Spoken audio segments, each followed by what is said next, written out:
मैं भगवान श्री राम और भगवान श्री कृष्ण की पावन धरती से परमहंस राम कृष्ण की इस पावन धरती पर आपके बीच में उपस्थित हुआ हूं। मैं सबसे पहले आप सभी का हृदय से अभिनंदन करते हुए इस धरती को कोटि कोटि नमन करता हूं।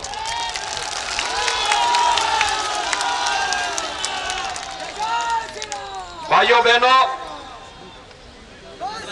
पश्चिमी बंगाल की धरती सदैव से प्रेरणा और परिवर्तन की धरती रही है। देश के स्वाधीनता आंदोलन में मेदिनीपुर तत्कालीन ब्रिटिश हुकूमत के खिलाफ विद्रोह की धरती के रूप में जानी जाती है। यहां के लोगों ने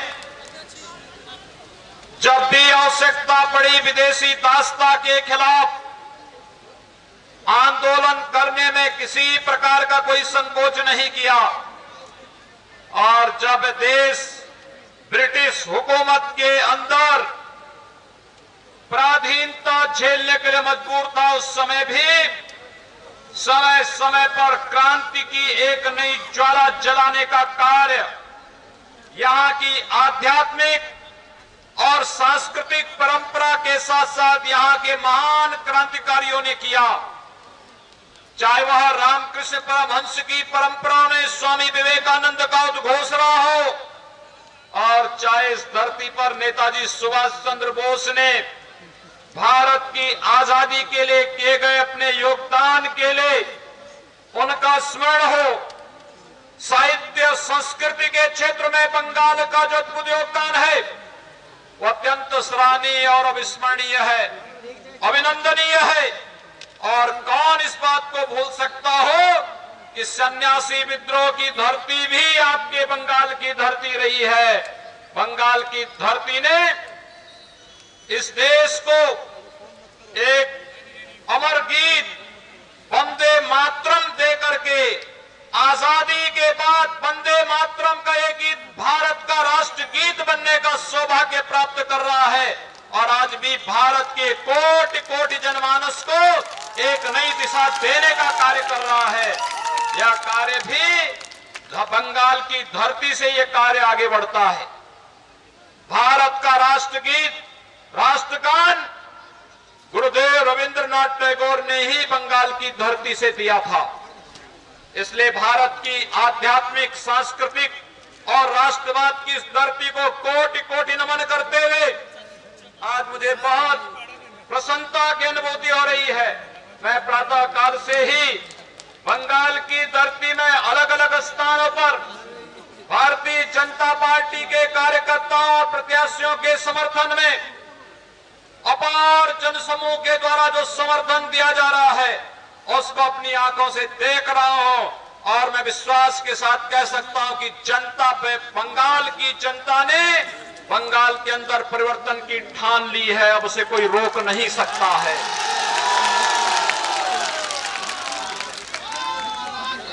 मुझे आश्चर्य होता है, बंगाल के अंदर बंगाल की टीएमसी सरकार ने बंगाल के जनता को धोखा दिया है। यहां पर विकास की योजनाओं का लाभ तो नहीं दिया, न यहां पे सड़क दी, न बिजली दी, न पानी दिया, न किसान कल्याण योजना का कोई लाभ ही यहाँ के किसानों को दिया, और न ही नौजवानों को केंद्र सरकार और के द्वारा दी जाने वाली सुविधाओं का लाभ ही नौजवानों तक पहुंचने दिया। यानी ये सरकार विकास के प्रति रुचि नहीं दिखाती। ये सरकार बंगाल जैसे विकास के मार्ग पर चलने वाले, विकास परक सोच रखने वाले बंगाल के नौजवानों के साथ धोखा कर रही है। इंफ्रास्ट्रक्चर में भी बंगाल की टीएमसी की सरकार ने बंगाल को पीछे धकेलने का काम किया है। लेकिन भाइयों बहनों, मैं आज आपसे कहने के लिए आया हूं, लोक कल्याण के कार्यों को लागू कराने में भले ही टीएमसी की सरकार विफल रही हो, टीएमसी की सरकार इंफ्रास्ट्रक्चर को डेवलप करने में विफल रही है, टीएमसी की सरकार के समय में इस सरकार ने दो कार्यों के लिए बंगाल को बदनाम किया है। एक भ्रष्टाचार के कारण और दूसरा अराजकता के कारण। भाइयों बहनों, आज मैं आपसे कहना चाहता हूं, आखिर मर्यादा पुरुषोत्तम भगवान श्री राम जो भारत के कोटि कोटि नागरिकों की आस्था के प्रतीक हैं, मर्यादा पुरुषोत्तम भगवान श्री राम का उद्घोष करने पर यहां की सरकार को, टीएमसी के लोगों को आखिर आपत्ति क्यों? ये पूछा जाना चाहिए कि आखिर जय श्री राम का उद्घोष करने पर यहां की सरकार को सहज स्थिति क्यों पैदा होती है। लेकिन मैं कह सकता हूं, राम का विरोध जिसने भी किया वह जनता के द्वारा हमेशा उसको मुंहतोड़ जवाब दिया गया। और बंगाल की जनता, जब मैं यहां पर उपस्थित हुआ था, यद्यपि मैं 1 घंटे पहले आ गया था, लेकिन मैं देख रहा था जो लोग मौजूद थे अभिवादन में एक ही बात कह रहे थे, और वह कह रहे थे जय श्री राम का। मैं पुरुलिया में गया सुबह, पुरुलिया में भी ऐसी विशाल सभा लगी थी। वहां पर भी हर एक जवान से एक ही आवाज निकलती थी, और आवाज निकलती थी जय श्री राम की। जय श्री राम की आवाज निकलती थी। मैं इसके बाद अन्य सभाओं में गया, वहां पर भी हर नागरिक के मुंह से एक ही आवाज थी, और वह थी जय श्री राम की। भाइयों बहनों, राम भारत का अभिवादन है, भारत का संस्कार है, भारत की संस्कृति है, भारत की परंपरा है। हमारे श्वास श्वास में राम बसे हैं। कोई राम से हमें अलग नहीं कर सकता है, और अगर कोई करने का प्रयास करेगा तो उसको जनता स्वयं मुंहतोड़ जवाब देने का कार्य करेगी। यही गलती उत्तर प्रदेश के अंदर भी एक सरकार ने किया था। आज उसके हाल उत्तर प्रदेश में आप देख सकते हैं। लेकिन हम सब के लिए गौरव की बात है, भारतीय जनता पार्टी जो कहती है वह करके दिखाती है।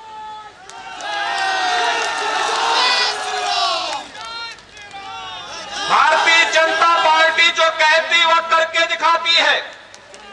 आपने देखा होगा, कश्मीर में धारा 370 को हटाने की आवाज सबसे पहले इसी बंगाल की धरती से निकला था। बंगाल की धरती के लाल और भारतीय जनसंघ के संस्थापक अध्यक्ष डॉक्टर श्यामा प्रसाद मुखर्जी ने देश को नारा दिया था 1952 में, एक देश में 2 प्रधान, 2 निशान और 2 विधान नहीं चलेंगे, नहीं चलेंगे।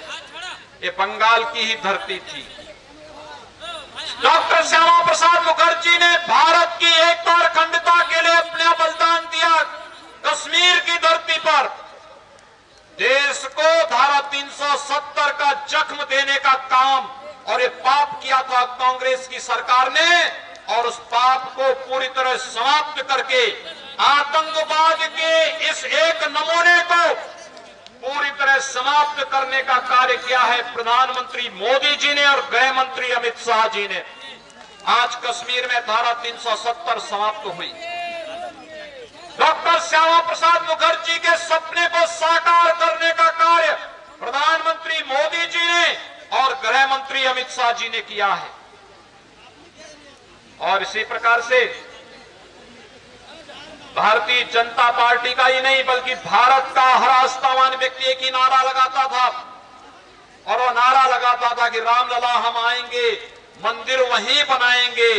मंदिर बनाने के लिए अयोध्या में राम भक्तों का हुजूम उमड़ पड़ता था, और उस सपने को भी साकार किया है। परिश्रम करना पड़ा है, मेहनत करनी पड़ी है, लेकिन आज अयोध्या में भगवान राम के भव्य मंदिर के निर्माण का कार्य प्रारंभ हो चुका है।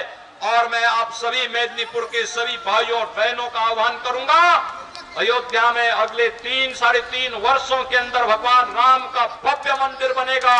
और फिर अयोध्या में भगवान राम के भव्य मंदिर में उनका दर्शन करने के लिए आप पधारिए। आप सबका अभिनंदन होगा, उत्तर प्रदेश की धरती आपका अभिनंदन करेगी। मैं पूछना चाहता हूं, क्या अयोध्या में मंदिर के निर्माण का कार्य जिस युद्ध स्तर पर प्रारंभ हुआ है, क्या ये कांग्रेस के रहते हुए हो सकता था क्या? और क्या टीएमसी के रहते हुए हो सकता है? तो फिर जब भारतीय जनता पार्टी सड़क भी देगी, बिजली भी देगी, पानी भी देगी, स्वास्थ्य की सुविधा भी देगी, किसानों को किसान सम्मान निधि भी दे रही है, हर प्रकार की सुविधा, गरीबों को खाद्यान्न उपलब्ध करवा रही है, तो सत्ता में रहने का अधिकार भारतीय जनता पार्टी को ही होना चाहिए ना। और यही तो मैं कहना के लिए आया हूं। आप देखिए, उत्तर प्रदेश में भारतीय जनता पार्टी की सरकार है पिछले 4 सालों से, और भाइयों बहनों, 4 वर्ष में हमने उत्तर प्रदेश में 40 लाख गरीबों को एक आवास प्रधानमंत्री आवास योजना के रूप में दिया है। ये काम बंगाल में भी हो सकता था। 1 करोड़ 38 लाख गरीब परिवारों को निःशुल्क विद्युत के कनेक्शन उपलब्ध करवाए हैं। 6 करोड़ गरीब लोगों को स्वास्थ्य बीमा का, आयुष्मान भारत का कार्ड उपलब्ध करवाने का कार्य किया है, और 2 करोड़ 42 लाख किसान परिवारों को प्रधानमंत्री किसान सम्मान निधि दी है, जिसमें 6,000 रुपए सालाना उन किसान परिवारों को स्वतः ही डीबीटी के माध्यम से इनका अकाउंट में पैसा आता है। यह काम बंगाल में भी हो सकता था। मेदिनीपुर और आसपास का क्षेत्र तो धान उत्पादन का केंद्र बिंदु है, लेकिन सरकार की, बंगाल की टीएमसी सरकार की कोई किसान समर्थक नीति न होने के कारण यहां का किसान जिस रूप में मुनाफा कमाना चाहिए था नहीं कमा पा रहा है, और वह निरंतर उसकी आर्थिक स्थिति खराब होती जा रही है।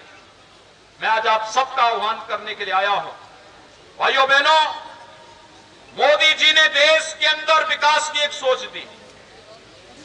मोदी जी ने देश को, देश की सुरक्षा और संप्रभुता की रक्षा कैसे होनी चाहिए इसकी सोच दी।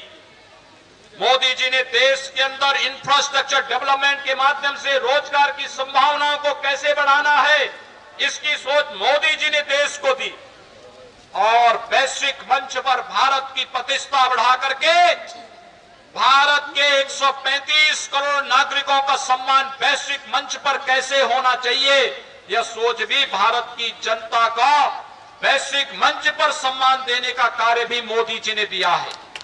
और भाइयों बहनों, जब केंद्र और प्रदेश में एक विचारधारा की सरकार और एक पार्टी की सरकार होती है, तो उसका लाभ भी उसी प्रकार से प्राप्त होता है, और यह उसी प्रकार से प्राप्त होने की श्रृंखला में ही आपका आह्वान करने के लिए आया हूं। जैसे उत्तर प्रदेश डबल इंजन की सरकार की तरह काम कर रही है, उत्तर प्रदेश में भारतीय जनता पार्टी की सरकार दोनों मिलकर गांव के लिए, गरीब के लिए, किसान के लिए, नौजवान के लिए, महिलाओं के लिए कार्य कर रही हैं और विकास को तेजी के साथ आगे बढ़ाने का कार्य कर रही हैं।